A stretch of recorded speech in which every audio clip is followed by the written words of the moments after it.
Welcome into the CHGO White Sox Postgame Show, presented by PointsBet. Use promo code CHGO when you sign up to get 2 risk-free bets up to $2,000. Welcome into Studio A of our CHGO offices here in the West Loop of Chicago. I'm the host of the CHGO White Sox Postgame Show, Sean Anderson. You can follow me on Twitter at Sean_W_Anderson. And alongside me, as always, is Herb Lawrence. Hello. You can follow him on Twitter at Ecknerwall23. He's the CHGO White Sox community leader. Vinnie Duber will be joining us from Guaranteed Rate Field in about 20 minutes or so. We are here joining you after a White Sox win. The White Sox win 4-1. They win their 51st game of the year. They improve to 51-50. Herb, how do you feel? Good that they won the game, but still concerned that they can't hit people like Adam Oller. It wasn't a great game for the offense, but you have the best pitcher in baseball going to the bump for you.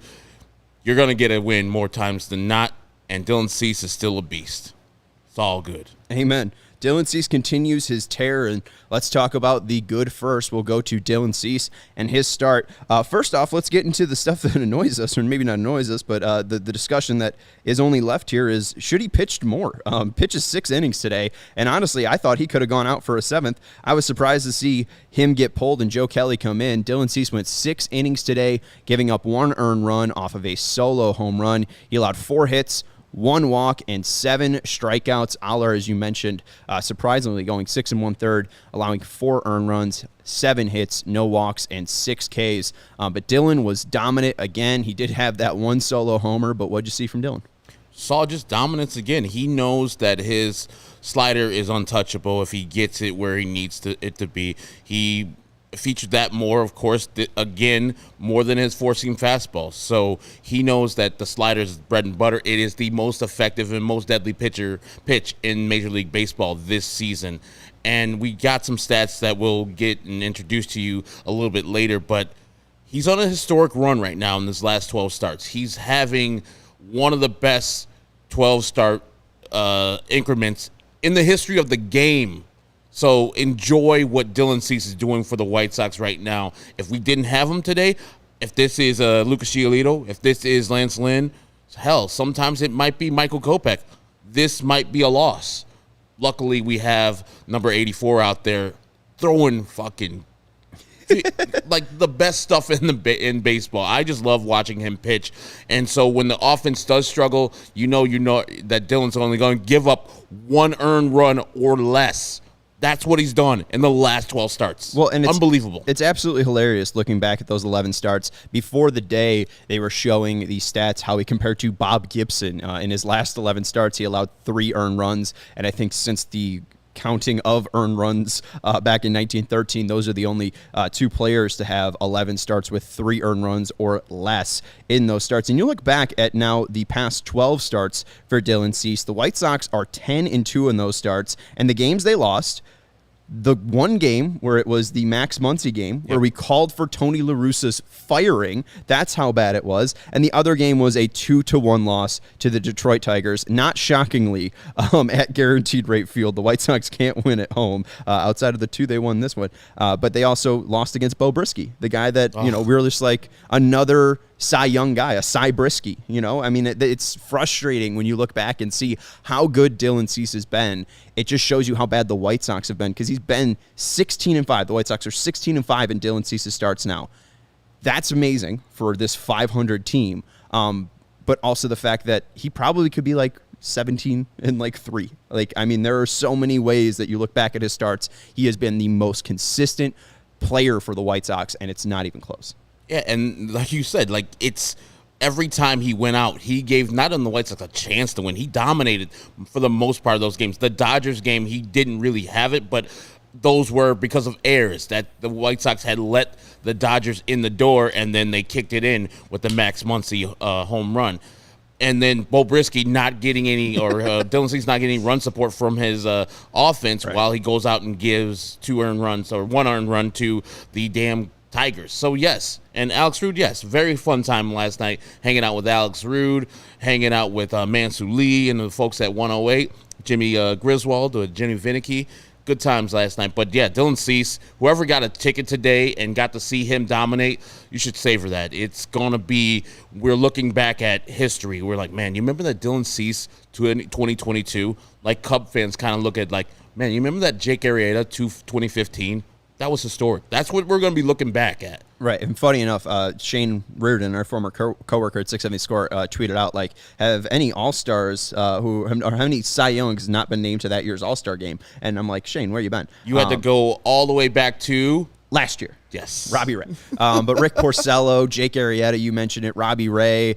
There's a lot of, Greg Maddux did it before. Greg Maddux won a Cy Young and wasn't an All-Star. It's not crazy that he wasn't in that era, but it is, just looking back, ridiculous because, he's going up the same day that Shane McClanahan's going up against the Cleveland Guardians, and Dylan Cease dominates today. Obviously, the A's aren't as good as the Guardians, but it just kind of shows you now at this point, at August, Dylan Cease is the best pitcher in the AL by stats. With this slider has changed him to a next level pitcher. Let's go into some of the historic stats that Herb's been referring to. We'll start with Chuck Garfien first. Dylan Cease is the first White Sox pitcher with consecutive months with an ERA under 1 since 1913 in a minimum of 25 innings pitched. He has an ERA of 2.01 for the season so far. That's incredibly impressive. Again, I thought he should have gone out for the 7th inning. I think he could have lowered his ERA below 2. And look at the months he's doing it. He's not doing it in cold April and May.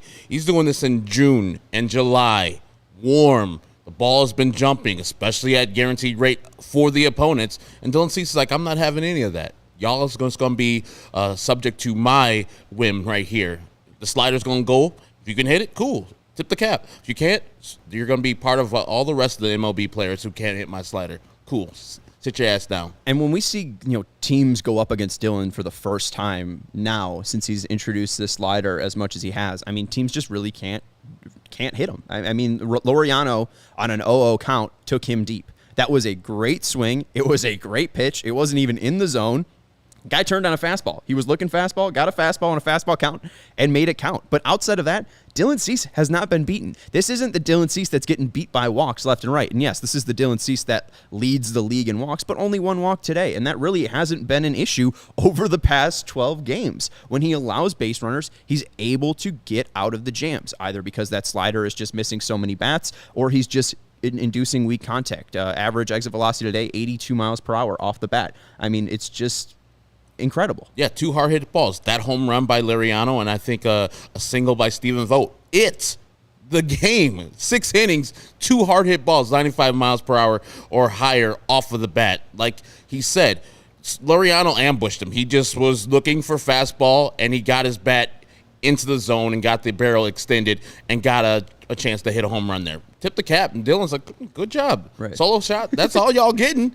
And I looked at Sean, and I was like, that's tough. I wish our teams can do that. And Sean was like, yeah, man, he had a plan, and he executed the plan. Wow. Hitting home runs at guaranteed rate, awesome. I was real salty and I was like, that homer. I was like, that's the only earned run they're getting right there. That's it. And that turned out to be as such. And think about it, Dylan wasn't filthy today. He was good, but he wasn't like Dylan Cease we've seen before where he's like, okay, they're not touching him today at all. He was good. I would say his stuff was probably B+. It wasn't A+ stuff. I think it's interesting. Let's look at the pitch mix here. Actually, let's go to the Jesse Rogers thing. So let's finish up the crazy stats, and then let's talk about, if Dylan was his best here. Per ESPN stats info, Dylan Cease is the second pitcher since ERA became official in both leagues in 1913 to have a 12-start streak with 1 or 0 earned runs allowed. The other to do that is Jacob deGrom in 2021. Cease has given up 4 earned runs in his last 12 starts, all solo home runs. What a year so far. Absolutely incredible year so far, just starting April here. And, knock on wood here, but the big issue with, Jacob deGrom is his arm and his ability to stay healthy. We have not seen that with Dylan Cease yet. And Dylan Cease is right now, especially at the age he is, it's so impressive that he's having this run because Jacob deGrom's 33 and doing this. That's a veteran pitcher that has Johnny Cueto's level of experience where he knows how to work those pitches. He's had the feel for those pitches over a long career. Dylan Cease is finding it early in his career. This is truly, again, it's only been 12 starts, but this feels like the start of something special, and it's incredible. That slider has unlocked stuff for him. Let's look at what it did today. Can I? Yeah, jump in. Do you know how much Dylan Cease is making this year? $2.8 million. He would love that. $750,000. How long is he under team control for? When's that green? 3 more years. Oh, baby. His RB years. His 3 RB years. So should the contract or should the discussion be, when's the extension coming? Because they did it in July with Lance Lynn. If I'm Dylan Cease, I am not signing a damn thing. Not a paper. Not one. Unless they come with some ridiculous thing I can't turn down. What if it's one where, it's a fair offer? They offer you, I don't even know why they would offer him 3 years if they're not buying off any years of his free agency. They would probably have, Jerry Reinsdorf is famously against or offering anything more than 4 years for a starting pitcher. So it'll be very, very hard for Dylan Cease to take a 4-year deal where you're just getting, league average there. You got to blow his socks off to accept that deal. He'll be 29 in his 30-year, age 30 year when he's a free agent. So he can look at that as like, okay, I should get some money right here, but not let them take up my my free agent years and not let them take up my RB years. Yes, you mentioned Jerry and his avoidance of 4+ year contracts. I think the one that sticks out is John Danks. But outside of that, Lance Lynn was 3 years. Just trying to look back, I really can't think of any other ones outside of John Danks. So I mean, Cease would be a big spend, but at this point, he looks worth it. I think the rumor was that they did offer Wheeler a 5-year contract, who eventually went to Philadelphia because his wife liked Philadelphia more than Chicago. So it's not 5-year offer for him. It's not, they're not against it 100%, but they haven't done it like the $100 million threshold. They haven't been there either. They've offered it, but nobody has ever accepted a White Sox offer as a free agent. So I would start thinking about it if I'm a White Sox pitcher. And it's not an either or. You give Dylan Cease the money and you don't give it to Lucas Giolito. It's not either or. They can give both of the people the money. I think now they should talk to Lucas Giolito about an extension because that this is probably not him. You can probably get him on the cheap too to accept the deal because he's struggling right now, and you can get him, just 1/2 a year of being bad and get him for under market value. Right. For Dylan Cease, 6 years, $132 million from Shane, Lucky Spags. I was talking to a guy, Abreu, and he was mentioning, I think Lucas, if he left, that would clear up about like $75 million of cap space for the Sox. And I don't think that was just Lucas himself, but with everything coming off the books all at once, I think adding Lucas onto that would get the Sox up to around $75 million to play with. So that'd be interesting, and that doesn't include signing in Jose Abreu, so that would take it away from it. But moving on from Giolito seems smart to me, and if they want to give that money to Dylan Cease, I'm all for it. We mentioned his age. He's only 26 years old. When John Danks signed, he would be 27, and he had 1 year left before he hit free agency. He signed in 2011, became a free agent, or would have became a free agent in 2012. So it does seem early to go out and offer a Cease extension, but the way that he's been playing, incredible. And that's why the White Sox are 16-5 in his starts, because he only allows that one run right there. And all the White Sox needed was that second inning. They get 3 runs in the second inning and are able to take over. We saw home runs from Abreu and Eloy Jimenez today. What'd you think of those? I wonder if after Jose hits that home run, it's like, that's all I need, guys. It's been real. Mm-hmm. That's all. Thank you. Appreciate it. I thought the Jose Abreu is starting August a little early. It's July 31st.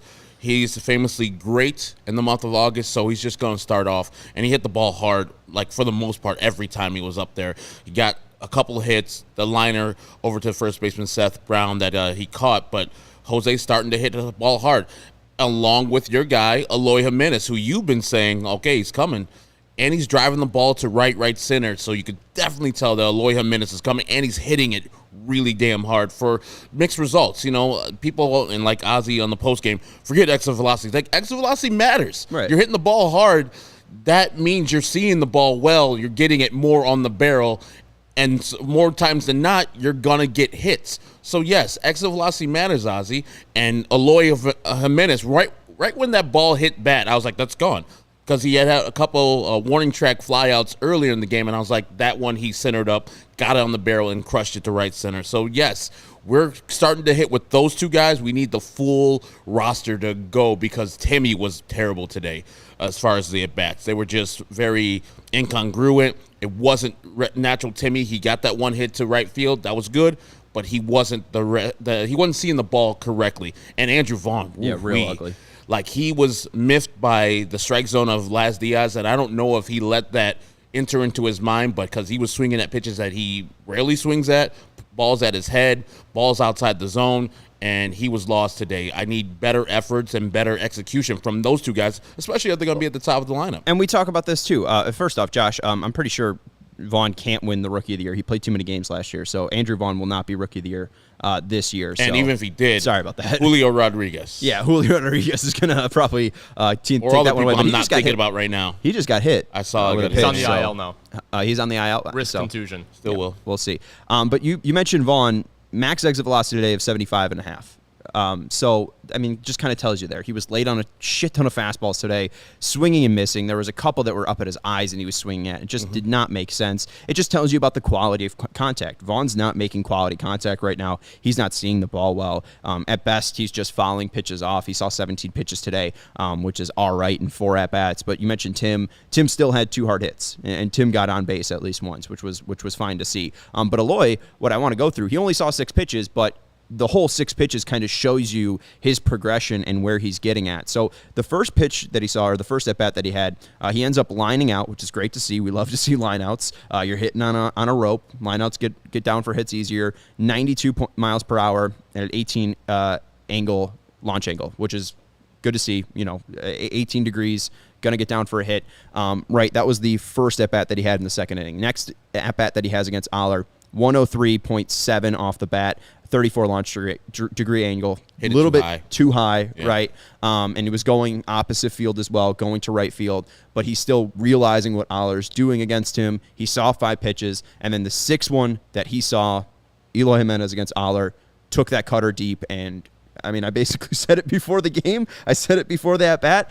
It feels like he's coming back. It feels like he is truly coming alive. He is getting his timing down. And for the White Sox, and Josh Nelson wrote about this today, Eloy's been one of their best hitters at home, but if he's doing this in both parks, road and away, this is going to be part of the turnaround for the White Sox because they need home runs badly, and this is what you thought this guy was going to be. I mean, we've talked to Teresi from the 108 about it. He's predicted 74 home runs for Eloy. That doesn't seem possible, but a guy that should be at least a 30 home run guy whenever he's playing around 130 games in a season. And it's good to see that power's coming back, that stroke's coming back, and it feels like he's feeling real confident at the dish. And we'll need that because he'll probably be batting 5th, 6th, or 7th in this White Sox lineup.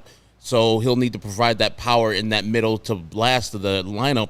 And he is the White Sox most powerful bat. He's the guy, if he's in the lineup, I will predict 50 home runs for 150 games because he has that type of power. He didn't even hit a ball last week where off the end of the bat and it went off because he's got that type of power. He's just strong as hell. He doesn't need to swing hard to crush it. You saw the home run he hit today. It wasn't a hard swing. It was a hard exit velocity, though. That man is just got a lot of natural power. And when he hits the ball to right field, that means he's locked in. That means he's seeing the ball well, and he can hit with the best of them. He's a 300 hitter, too. That's why I'm so disappointed this year that he hasn't either hit for power or for average, and he's looked kind of lost. Now it looks like he's gaining the old Eloy and gaining the fun. I saw him again before the game, crip walking, enjoying some time. That's Eloy, with the tape over his mouth when he's on the bench, probably annoying people. That's Eloy. Have fun. Josh Harrison, have fun. Too much of the times you see White Sox are just like, I'm just putting my head down. I'm playing this game the same way. You got to get hyped up. You got to love what you're doing. You got to love the people around you. Like the White Sox kind of last year, they seemed like they had fun. And I know winning creates the fun, but how about you fake it until you make it? And that's what Eloy's doing. And you see the results that are happening right now. Yeah, I'm pretty sure he has 9 hits in his last 9 games, is it? I think. Yeah, 8 games. So 9 hits in his last 8 games. He's just been getting on base, which is great to see. And it feels like the power is coming back. It feels like he's understanding what to do. And, this is a guy that was a better ranked prospect than Yordan Alvarez. And you know what that guy's doing down in Houston, right? Yep. He's a guy that's just a machine. He understands what pitchers are going to do up against him. He understands the strike zone. He understands how to put good wood on a ball. It feels like Eloy, obviously the injuries has held him back from gaining that experience and gaining that timing, but it feels like it could possibly be coming soon. All right.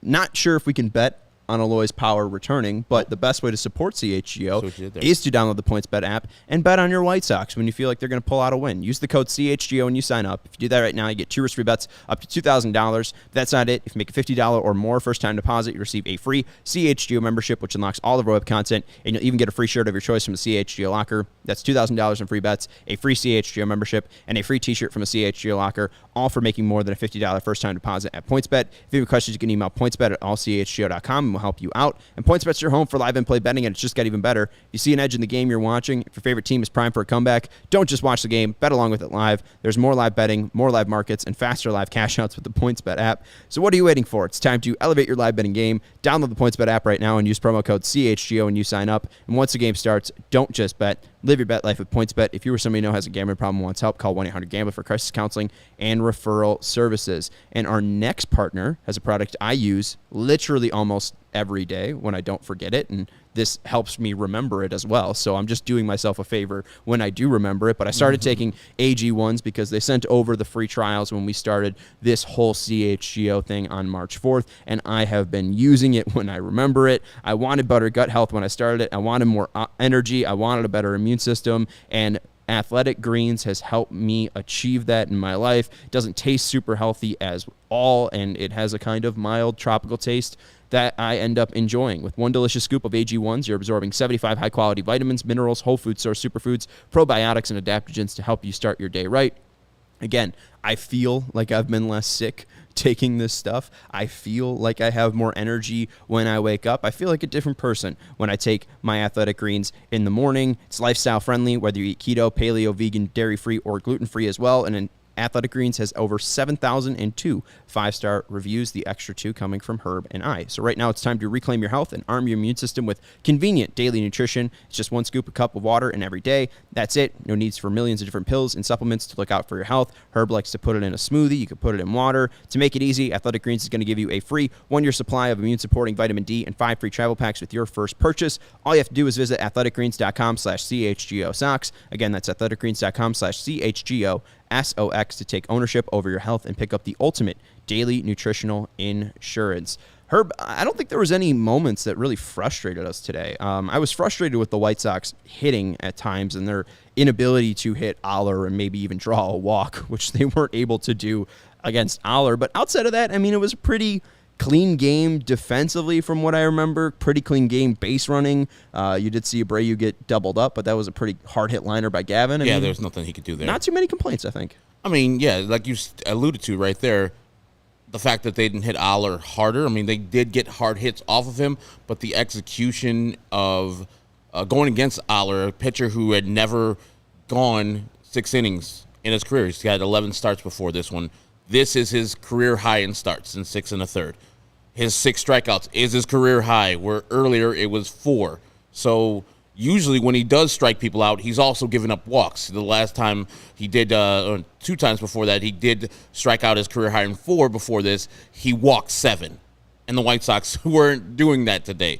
They were swinging wildly at pitchers for Aller. So that's a little frustrating to see that this level of pitcher continues to flummox the White Sox hitters. We saw that with Herman Marquez out there in Colorado. And this weekend, these pitchers are nothing special. Paul Blackburn's nothing special. Adam Oller, nothing special. And the White Sox were flummoxed by their pitching all weekend long. They're going to see better pitching, much better pitching. Tomorrow. Brad Keller, a guy who dominates them for the most part in their career. Brady Singer just dominated him. Yeah. Chris Bubich has done all right against them. You have people who are a little bit better than the pitcher you saw this weekend, and these are games that will count on the White Sox to win. They'll need more people than Jose Abreu, which is in his favorite month. August starts tomorrow. And then we have Eloy Jimenez coming along. And also the two guys who sat out today were starting their bats a little bit more in the month of July than they were before that with Yohan Moncada and Yasmani Grandall. So, yes, we're going to be tested this month of August with same mediocre to average pitchers. White Sox need to execute now. Yeah, White Sox need to execute, and their pitching needs to execute because, honestly, this is an interesting next 3 games for the Sox against Kansas City, and we'll talk more about Oller. We'll talk more about Dylan Cease a little bit later on in the podcast, especially with Vinnie Duber joining us from Guaranteed Rate Field whenever he is done talking to Tony La Russa, Dylan Cease, and the team. But you look ahead at this Kansas City series starting on Monday. The deadline's on Tuesday, August 2nd, and then on Wednesday, August 3rd, they'll play 3 games against Kansas City. You got Kopech, Giolito, and Lynn versus Keller, Singer, and Bubich. The thing is, obviously, you need to hit right-handed pitching, and you got 3 right-handers going up against you, but Kopech, Giolito, Bubich Lynn. is left-handed. Is Bubich a left-handed? Yeah. Bubich is left-handed, I believe. He is. Wow, Yeah. I'm a dumbass. Oh, Anyways, White Sox, unregarding of Bubich's handedness here, the White Sox still need, in my opinion, Kopech, Giolito, and Lynn to be on their at least B game, right? We saw Lance Lynn, and he didn't have the best of starts, giving up 3 home runs on Friday, and we saw the White Sox losing by 4 runs there. Giolito, we see that he can be tagged and hit up for a pretty decent start. And if Kopech has a bad first inning, maybe Kansas City's able to run on him a bit. So it's really, in my mind, I know the hitting's obviously been the large thing here, but I think you're going to need great outings here from Kopech, Giolito, and Lynn, just because, like today, if you're able to hold the other opponents for 1 run, that's going to give the offense so much room here to, blow the doors off. I know that it's obviously the White Sox need to play good against Kansas City is very basic here, but I look at the starting pitching, and I honestly think that this is more important for the Sox because if this Royals offense does nothing, which they should, the White Sox should have a pretty easy 3-game series here. I don't know how you're feeling, though, again, with 2 right-handed pitchers. Yeah, they should dominate the Kansas City Royals, especially since Kansas City Royals are selling off. They've already gotten rid of Carlos Santana. You saw last week Andrew Benintendi's gone. I expect more people from the Kansas City Royals to be gone before the Tuesday night start at 7 o'clock with the White Sox. 2 out of these 3 games will be with a lesser Kansas City Royals team than you're used to, maybe even rivaling the lineups we saw today and this weekend versus the Oakland A's when they're very, they don't have a Seth Brown in that lineup. Mm-hmm. Not at all. There's not a guy that's going to be hitting home runs off of the White Sox. Of course, Salvi Perez, but they're not as strong as they usually are, but they always give the White Sox problems. It starts tomorrow with a good outing versus Brad Keller. I hope he gets traded, too. Mm-hmm. That sumbitch. I know the numbers don't look great, but every time he pitches versus the White Sox, it seems like he's out there just giving up 1, 2, 3 runs and dominating them and getting a dub for him. So, yeah, it's time to attack. 2 out of 3 is minimum. A sweep would be great, but I don't think versus the Royals you can expect a sweep, especially when it gets the Sox, that's just their bugaboo. I don't know. I know it's their bugaboo, and I understand they lost that the season series last year. Kansas City's always handed it to them, but this is still Kansas City. It is. And you have been playing so well below your opponents recently. I understand Oakland, you still took 2 of 3, which is good, but the White Sox need to start throat stomping, and we've been saying this so many times, but again, you mentioned it. The Royals are trading. They're selling at this moment. They're worse than when you last played them. No Benintendi, no Santana. They did get Sal Perez back. He just returned on the 29th, so that's definitely something interesting. You also got Vinny Pasquantino as well. He's a new addition to this team, a power hitter as well, and he's been finding his stroke recently. So maybe the Royals have some bats that can do him damage, but again, I'm not too worried as long as Kopech can do his job, as long as Giolito can do his job, and as long as Lynn can do his job.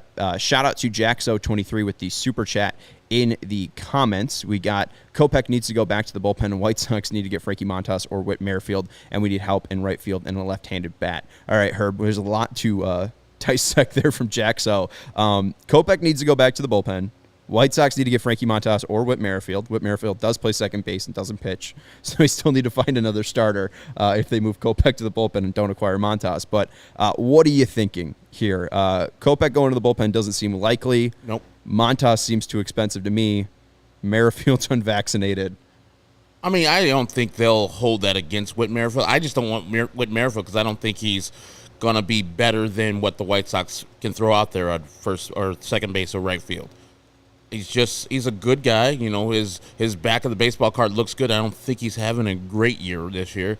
He's not having a typical Whit Merrifield year, but he's fast, steal a couple bases, play versatile. You know, he's a versatile player at right field and second base, and he can glove it. Yes, a left-handed pitcher, a left-handed bat would be always good, but Kopech, I think, will go to the bullpen if they get a frontline starter like Montas. They can afford Kopech, you know, to dwindle down his innings and then give him a couple spot starts, and then Frankie Montas would be in the rotation. But like you said, do the White Sox have enough or the desire to go for a more of a middle to top of the rotation arm in Frankie Montas? I don't think so. Yeah, I don't think so either. I mean, obviously, if they were able, like you said, if they were able to get a starter of that ilk, it'd be really easy just to move Kopech into the bullpen, and maybe you have him if Cueto breaks down or Lance Lynn breaks down, right? But he has the less proven resume of a starter out of all of those guys. So if they were to acquire a front-end starter, then yes, Kopech to the bullpen would make sense. But we talk about left-handed bats and them needing a left-handed bat. Some have gone off the market already. We mentioned Benintendi. He goes to the Yankees. There's two other deals that happened since you and Rick Camp did the post-game show on Friday. So let's talk about them now. We got David Peralta headed to the Rays, and you got, as well as Tyler Naquin, heading to the Mets. So you got Peralta going to the D-backs. The D-backs received Christian Soretta. He's a 19-year-old catching prospect. The White Sox could have afforded that type of price. He's not ranked in the Diamondbacks top 30. So them not going out and getting a bat like that, interesting to see them, you know, not be active just yet. You have three outfielders already coming off the market, and then the Naquin one, not giving up any ranked players in their top 30 as well, according to MLB.com. Jose Acuna, right-handed pitcher, and Hector Rodriguez, an outfielder, going to the Reds in the Tyler Naquin deal. So three left-handed hitters off the board right there, and the White Sox not making a move just yet. So they do need that. That's something that we talked about in our trade deadline special, but they haven't addressed that need just yet. All right, let's head out to Guaranteed Rate Field and talk to our guy, Vinnie Duber. You can follow him on Twitter at Vinnie Duber. He's the CHGO White Sox beat writer. Vinny, what is the shirt today? I'm rocking Sam and Dave today. A little Memphis love for this Sunday. Very nice, and shout out to the B.B. King record that you were spinning earlier. Sweet album cover on that one. Sox win 4-1. Who'd you talk to after the game? Heard from Dylan Cease, heard from Liam Hendricks, obviously Tony La Russa. This is it's been a good one, for the White Sox today. I don't think there's too much to, I'm sure you guys have found something to complain about, but yes, the point being that, and I was shocked to learn this as I was writing my game end tweet. They haven't lost a series in the second half yet, which is of the three they've played. They split the first two and won this one. They needed a win like today. They needed, they need a lot of wins like today. But, hey, it's about not losing series or, more importantly, winning series. But if you can not lose series, that's pretty good, too. And the White Sox haven't done that since what? Since Cleveland before the break? Has it been longer? They haven't lost a series since July 4th, the first home series against Minnesota. They lost one series in the month of July. That's the only series they lost in the month of July. How about that? That's you wouldn't think that the way we've been watching them play, no. Certainly. And I mean, you've heard.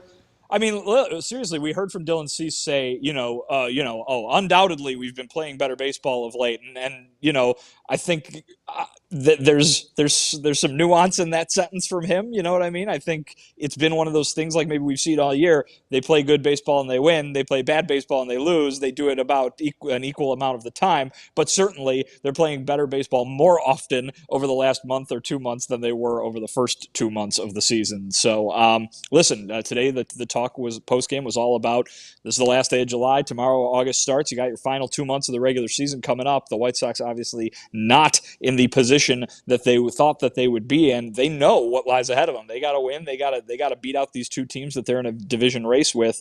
I think they're happy to be in contention. You know what I mean? As they should be, as White Sox fans should be, because the way they've played in a lot of years, the division would maybe not be a realistic possibility. It very much is right now, today, even though they're only one game over 500. So they know the challenge that awaits them here, do the White Sox, and now it's about making it happen, which, of course, we've said multiple times throughout the year. But here you go. 2 months left to play, and they're only a handful of games out of first place. I got a two-part question. We both wanted Dylan Cease to come out for the 7th. Understood why he didn't. Firstly, because 94 pitches, a decent amount of pitches, and then you get the 3 innings from the bullpen that the White Sox projected at the beginning of the year with Kelly, Graveman, and Hendricks finishing out that game so strongly.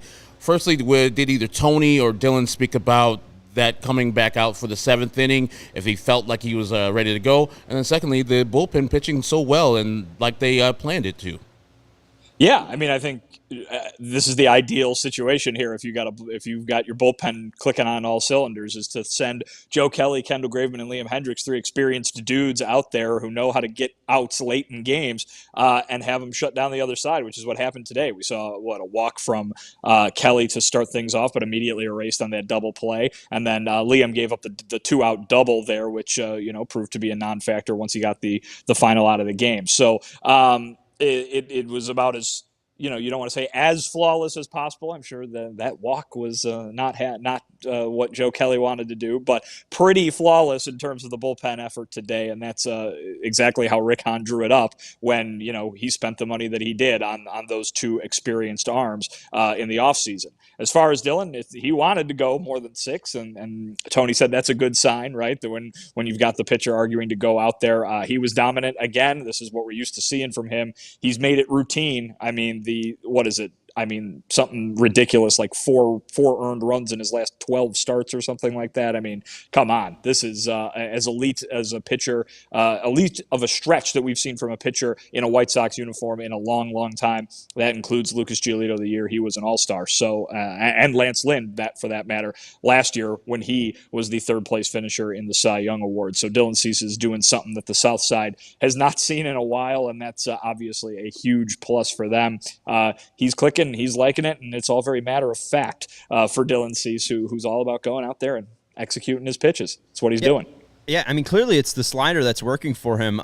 Anything else that he mentions? Is it just confidence? I mean, most teams haven't seen the slider. Oakland hasn't seen this retooled slider the way that he's been using it since. I mean, is it just guys or opponents have no clue what to expect against Dylan, and he's just kind of reveling in that moment right now? Has he described just kind of the feeling on being out on that mound and having this much dominance?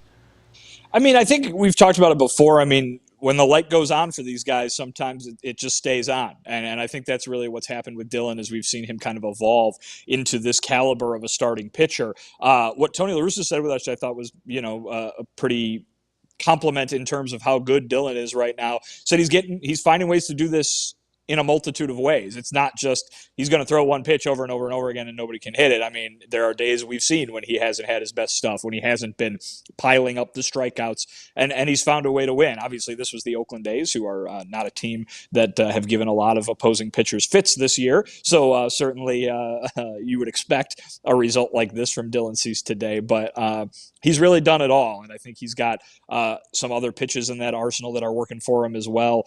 He was laughing today, asked if he ever thought there would be a game where he threw this few fastballs, and he chuckled a little bit. So, you can see that evolution from thrower to pitcher, right? And the stuff that we've heard about for years with him has finally kind of come together at the same time, and you're seeing a guy who can go and really just take it to opposing lineups, not just one way, but overpower them in a number of ways.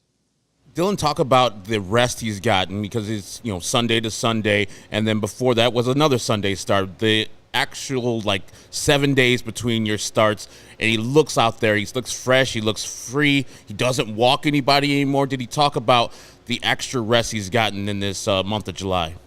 So the Sox drew it up that way. I don't know if we've covered that before, the three of us, but certainly that's something that Rick Hahn alluded to one of the times that he's talked recently. And they did that on purpose because, listen, this is a guy who, we've seen what the innings jumps can do to pitchers, right? And certainly he was good throughout the year last year, kind of had a little bit of a breakout season, but this is really, really been a breakout season for him. And they don't want him to get tired. They want him to stay like this. And so this middle of the season, right here around the All-Star break, the schedule allowed him to do that with the off days around that Colorado series, plus the break. So, Sunday. It's like a monster truck race going out there for Dylan Cease's outings here recently. But, they've been fantastic. He's been fantastic. And this is the kind of thing, it's finally playing out where it works. We've talked so much about kind of how they want to use the schedule to their advantage to maybe give Michael Kopech a rest. We saw last year what they did with Carlos Rodon.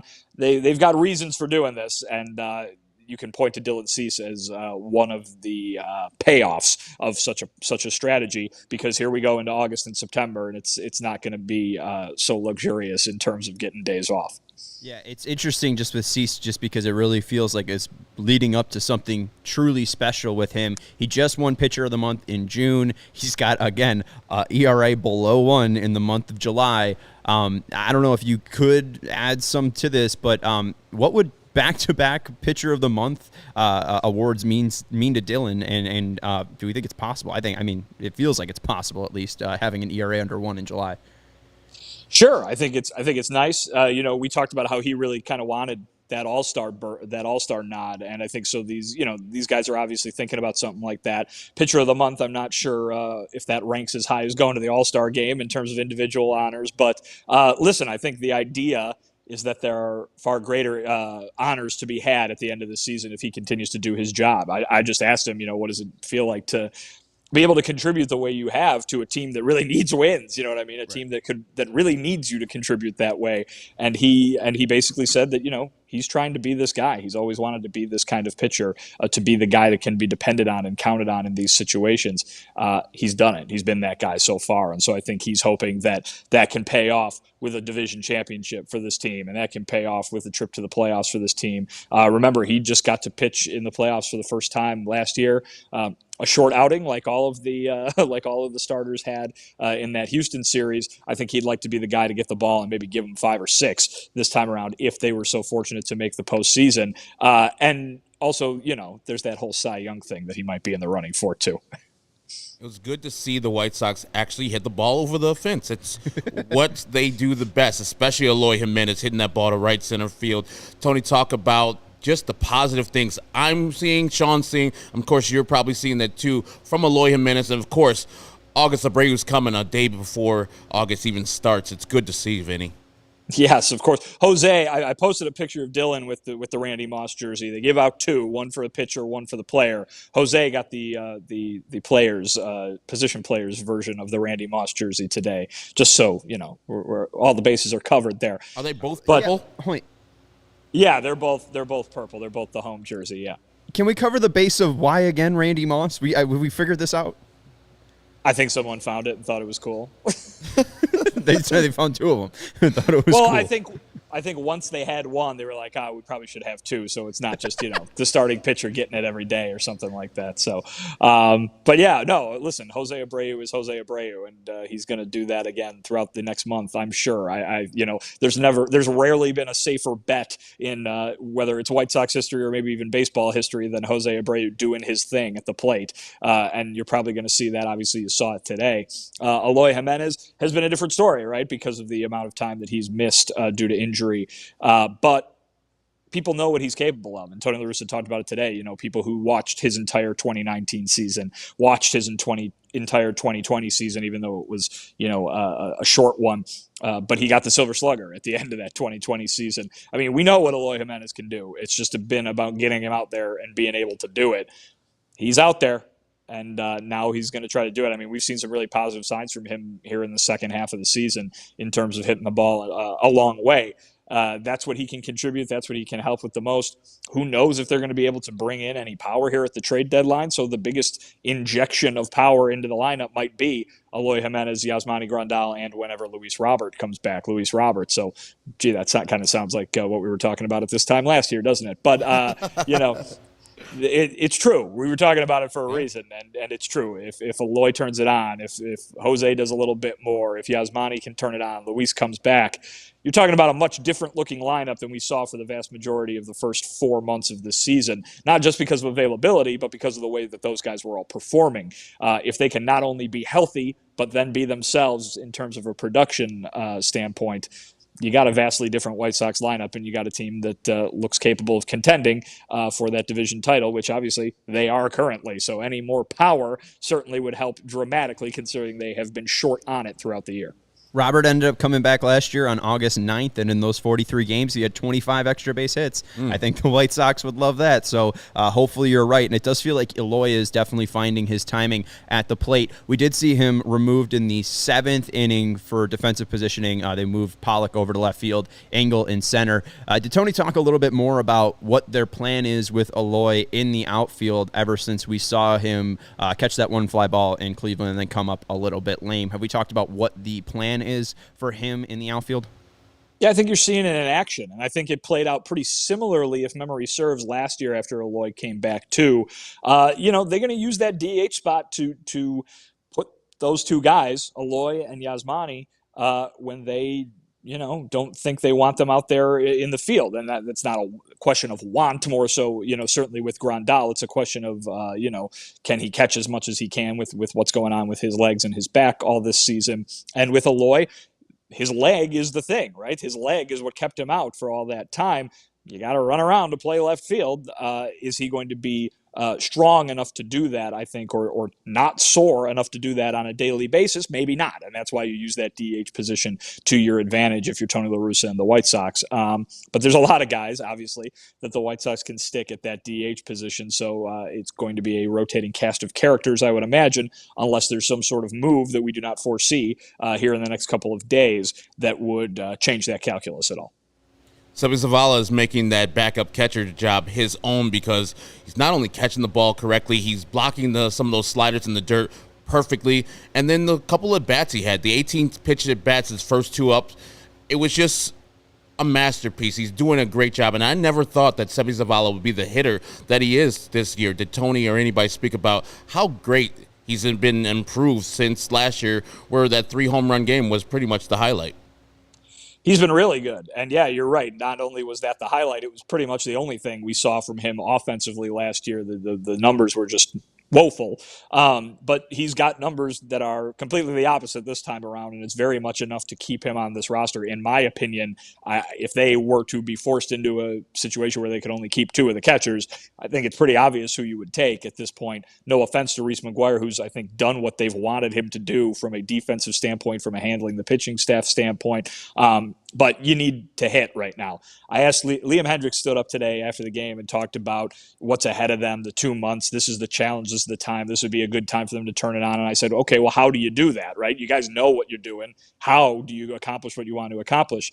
And he said, we score more runs than the other team.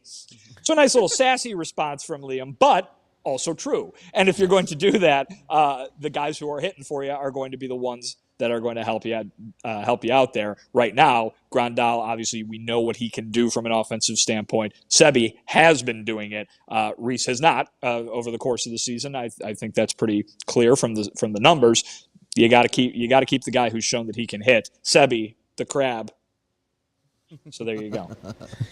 We'll get you out on here. Luis Robert obviously has started a rehab assignment down in Charlotte, but has run into some snafus. What's the latest from Charlotte on Luis Robert and his health? Not much. Tony was asked about it, today pregame, and just said, he's improving. We're expecting an update tomorrow. That's what they said. I think was it yesterday when they said that his cold symptoms were lingering and that he wouldn't play the weekend. So we'll see what happens tomorrow. I think that's when we're expecting to know a lot more. Maybe I shouldn't say a lot more, but just more in terms of what's going on with Luis. Obviously, some scary stuff in terms of what he was put on the injured list for. These cold symptoms were said to be unrelated to those other symptoms, and so if he was well enough for them to trot him out there in a rehab game, I would imagine that those other symptoms are okay. Perhaps that has changed since, and we will find out on Monday. Yeah, just wonder. I mean, if you could. I mean, is this Kansas City series on Monday, you think too soon, just with everything that's going on with him?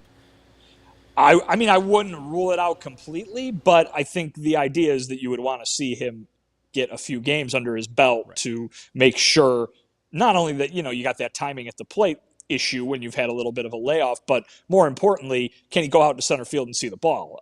You know what I mean? I think that you want to make sure that stuff is gone away, because if it comes right back, you'd have to put him on the IL again, I would imagine. So we're gonna see what happens. I think this whole thing is very much you don't want to speculate. You just got to wait to hear what's going on, and we're gonna hear on Monday. Appreciate it, Vinny. And hopefully when we are here on Monday, tomorrow, we'll be doing the pregame stuff tomorrow at 6:30, and then we're doing the postgame show after the final out against Kansas City. Hopefully they are still above 500 when we're talking to you on the postgame show tomorrow. All right, we'll get you out of here on this because I did forget about this. Our good friend Yasmani Grandall did not start today, but apparently he had a gift for Herb, huh? He did. I mean, you can see it right there on the screen, but yes, he walked up to me in the clubhouse, handed me that lovely knee brace, and said, "Tell your friend I'm faster on the street." So Yasmani Grandal sticking up for his speed. Herbie's obviously seen the video where you took a tumble there and weren't able to match his sprint speed. I was told by a member of the Sox training staff that the video has been going around the clubhouse and causing much laughter. So you're bringing joy to the Sox roster there, Herb, and now you've got a little memento from the Sox catcher to remember it by. And people who didn't see it, Steven's replaying it right now on our screen for the YouTube people. Oof. That's tough still to see. I was not hurt that much, guys. I went to the game yesterday, and all the people were like, "Oh, you all right? Are you cool?" I'm like, "Yeah, I'm good." It was like my pride was hurt. I'm embarrassed a little bit. And that Yasmani thing is awesome. He's a good sport for, allowing me to talk shit and then coming back at me with the knee brace. That's awesome to see. And I'm glad the White Sox people are laughing at me because that's what it's for. Life is short. Have some enjoyment. I don't think Yasmani had to defend himself too much, Herb. Oh, no.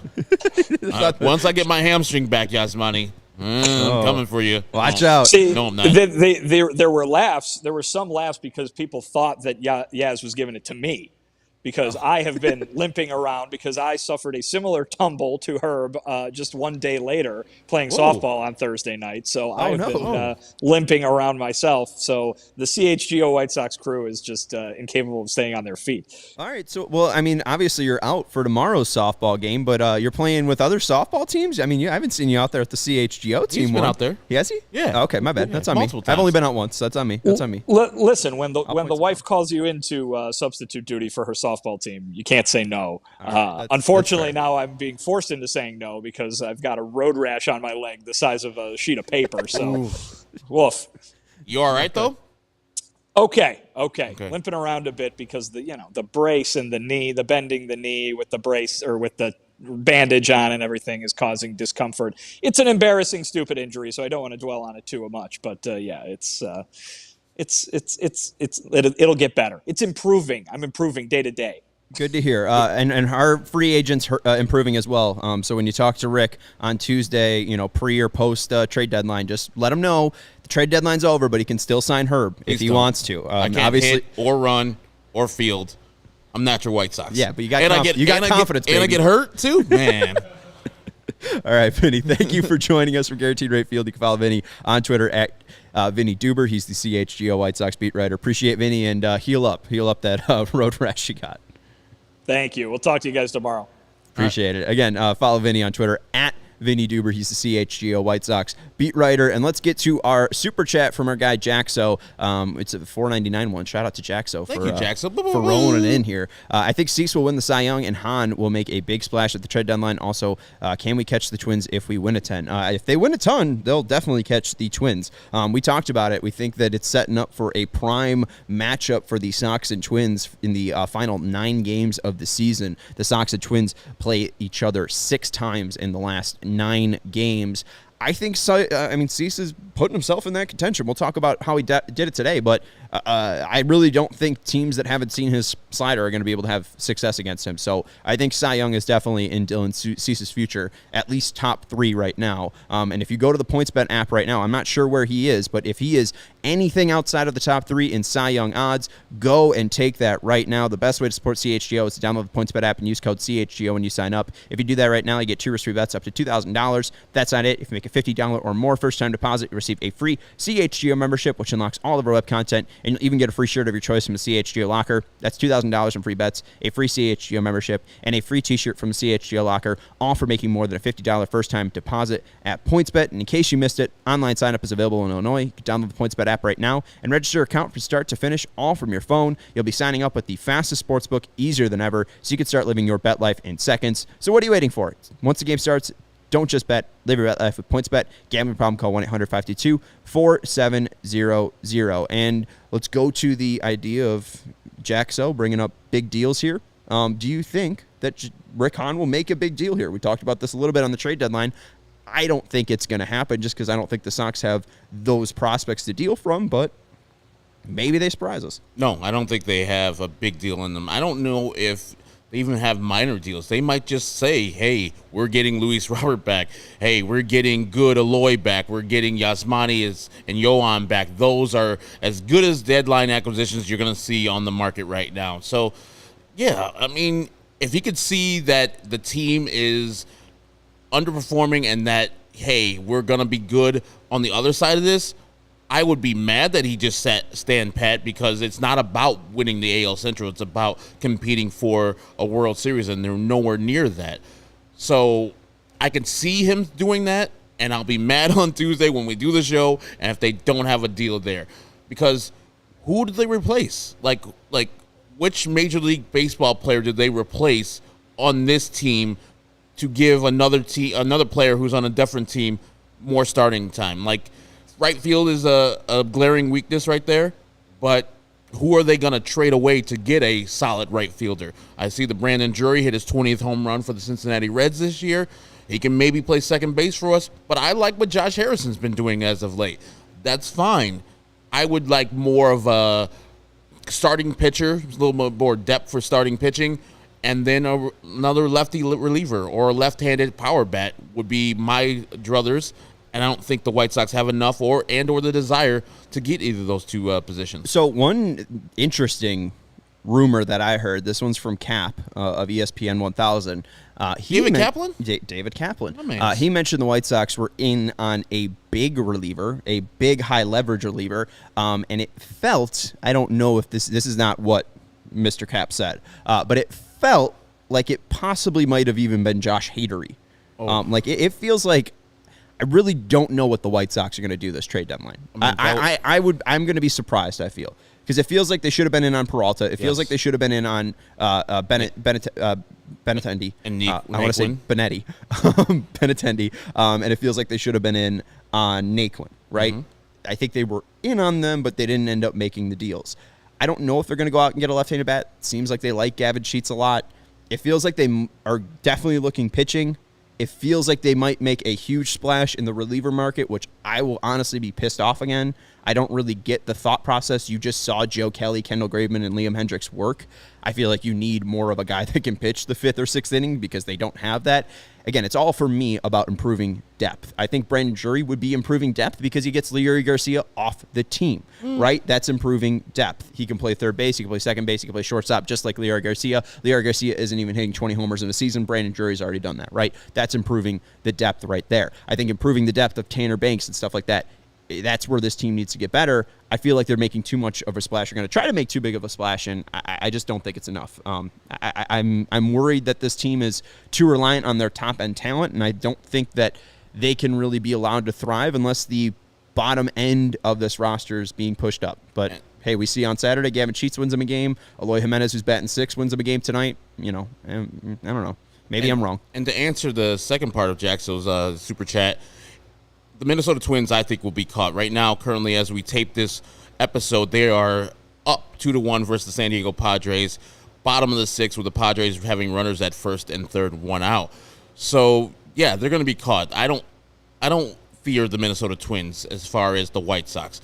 More, I'm looking at the Guardians and how they can throw the ball well. Today they had a bullpen game, and they won. They won a game in Tampa versus Rue McClanahan, Shane McClanahan, and they got a couple of hits off of him, like 4 earned runs, I think, off of him, and they won that game 5-3. So I'm scared of that team because they can hit, they can put bats to ball at a higher rate than most teams can do, and their closer is the best. Yeah. He's filthy.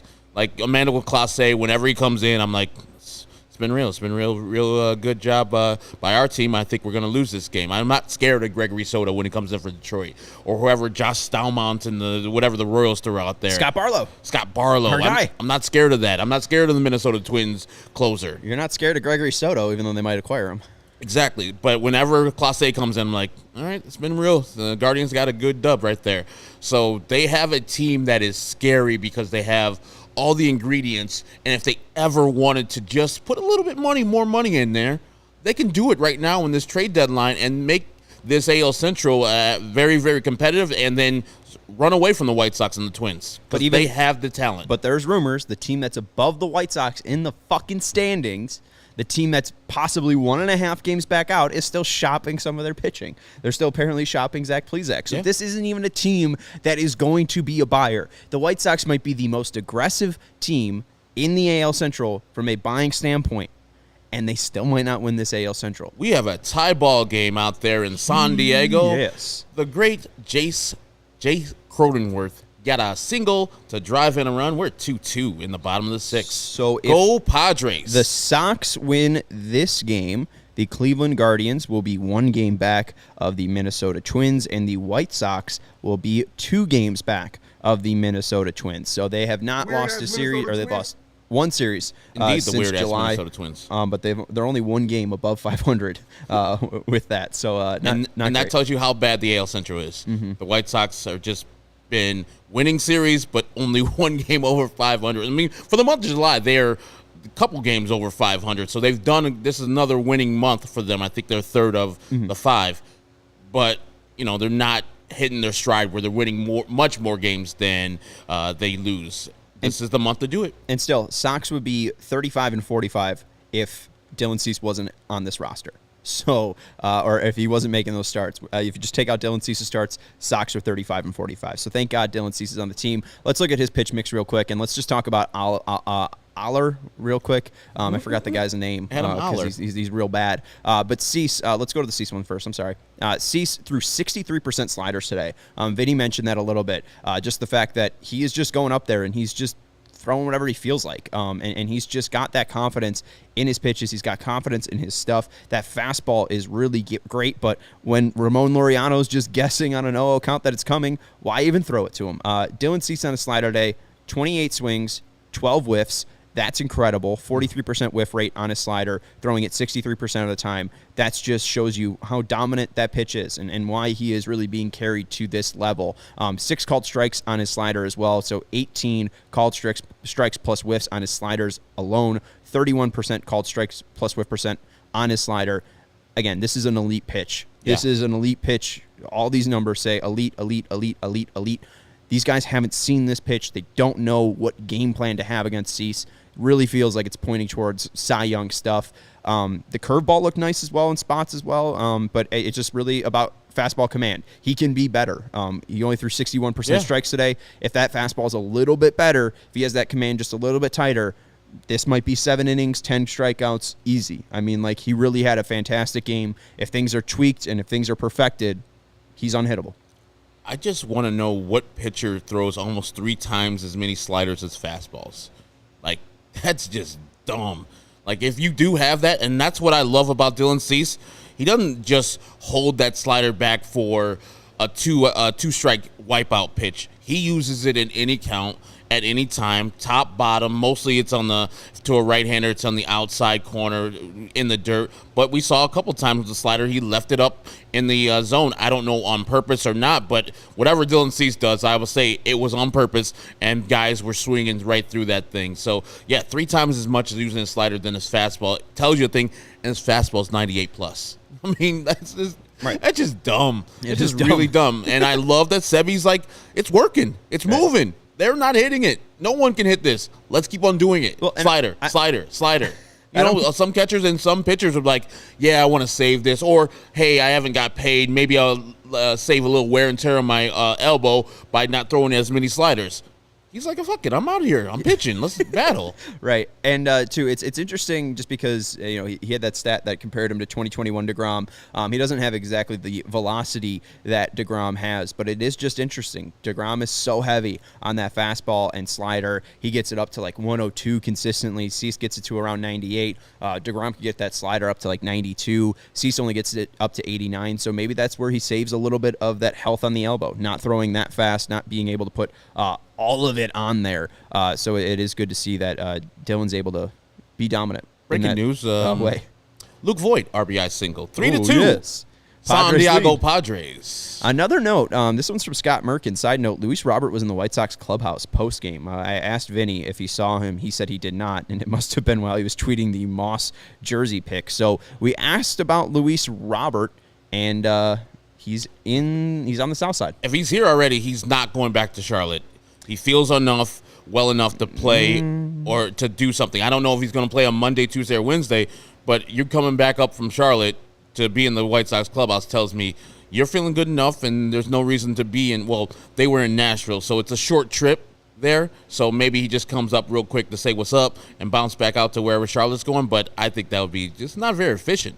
No, wasting gas in his time of in this economy, Luis. Well, that's wasting why gas. I'm scared, honestly, just because Vinny was like, well, it feels like he probably needs more time down in Charlotte. So the fact that he is up here might mean that he is getting more tests. I mean, they weren't able to test him out in Minnesota. Was that when he was struggling? He started dealing with the lightheadedness and blurriness in Minnesota. They were waiting for him to get back to Chicago to test him during the All-Star week. So the fact that he's back in Chicago, only making one appearance, having those cold symptoms, I'm concerned. I know you're not. You feel like, hey, maybe he's here, ready to go. And you do mention they're at Nashville and close. They will be going to Charlotte on Tuesday. They have a day off on Monday, so maybe that plays into it, right? Yeah. So I immediately get worried, but we'll see what happens. We don't have enough info just yet, just that Luis Robert was seen in the White Sox clubhouse tonight. We got one more final super chat from our guy Jaxo saying, everyone in baseball knows the Central is bad. That's why no one takes any team seriously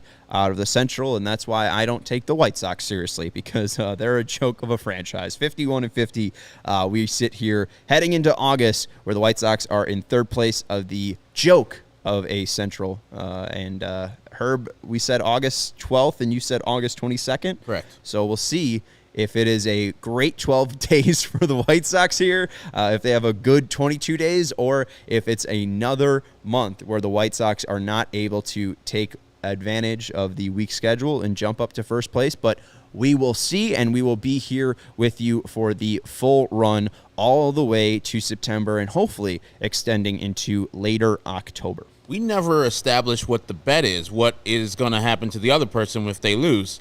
I don't know if we're going to let it happen with the Discord or people on the chat line.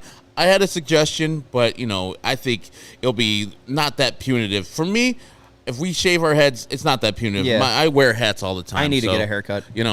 I wouldn't be that. It's got to be something where the other guy gets some punishment and or the person who wins gets a reward. So we need to set that. If you guys have any suggestions, go in our Discord. People who are part of the Discord, go to the Discord and tell us what the bet should be between Sean and I, where we're going for the White Sox taking over first place in the AL Central. Sean says August 12th. I say August 22nd. It's a 12-day countdown, and we got some time in the middle to see who had the closer date. But we will wait and see, and I think that's a great idea. So head over to the CHGO Lounge if you are a member. And if you're not a member, head over to allchgo.com to sign up and become a member. That's where you can read Vinnie Duber's great work and great articles. They were unlocked for members, so go become a member there. You get a free T-shirt when you sign up as well, and you get access into the CHGO Discord. So it is a fantastic, fantastic deal. And our guy Save Ferris said, since the Sox won by 3, he's getting a Southside Bias T-shirt. Let's go, my man. So shout out to Save Ferris, and be like Save Ferris. Be a CHGO member. Go to allchgo.com and get yourself some sweet swag. Thank you to Vinnie Duber for joining us from Guaranteed Rate Field. You can follow us on Twitter. You can follow him on Twitter at Vinnie Duber. That's Herb Lawrence. Thank you for joining me, sir. You can follow him on Twitter at Ecknerwall23. And I'm Sean Anderson. You can follow me on Twitter at Sean_W_Anderson. Thank you to Stephen Nicholas for his production today. And thank you to Fleetwood Mac for their 1979 album, Tusk. We'll talk to you tomorrow when the White Sox start their 3-game series against the Kansas City Royals as they start the month of August. Go White Sox.